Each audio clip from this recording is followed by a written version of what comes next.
Akudiane minister kododite engarno kolwe ya itos nuangale ukwade kiskana kaluko district ada.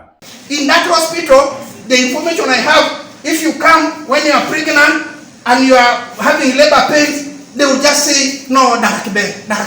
They want to operate you because operating you means there's money in it. Operating you means there's money in it. Even if you can deliver by natural system arrangement, they will operate you. Because if they operate you, that is 700,000, that's 600,000. Some women have delivered in the veranda while they were supposed to be waiting for operation. How can we allow that to happen? How can we allow that to continue? Simon Etwono, a councillor lebu ekit Orumo Town Council ko districta nges abalebe edumuntos case da kwa pengarenok aimonyona.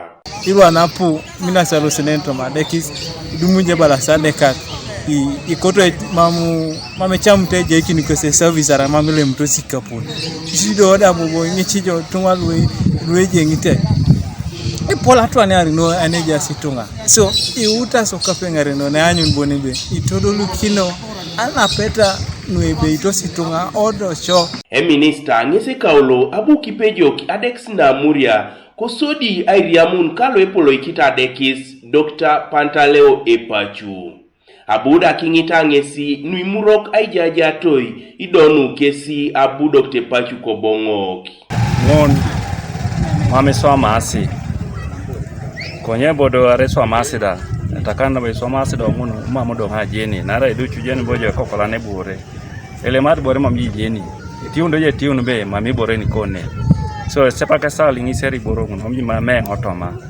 dodo ja dum ni complaints bon dum njobe yanga da pona yanga ri bori kone so ibore ngin mame rai direct be bolem dikapuna masine mam tujange meetings kerika Dr. Silu popana jaunsa meetings lu ade parosi uni neda kwana abuni anga wadika ikedopet anathetic officer ebalua lo apala raswam neja ito ikapun aneja inyo ade kakalwe beta ije Karaida ke bu Dr. Pachu kimikalu yemuto ai nerakin kade kaklu ajasa dekis konyi tongao kinga kesi neritos Apubunti ngobele mni sirigin ichea kwatara kasa kanyi cheba kwoto ni chea kwatangon dumbale pole jengere jo amutungo chuti kaperar ba jengyo ji che chana dange suna kirna kamna ba jengyo amutungo bele ti apuga ni ngara kaso ojenga Itunga kwa hen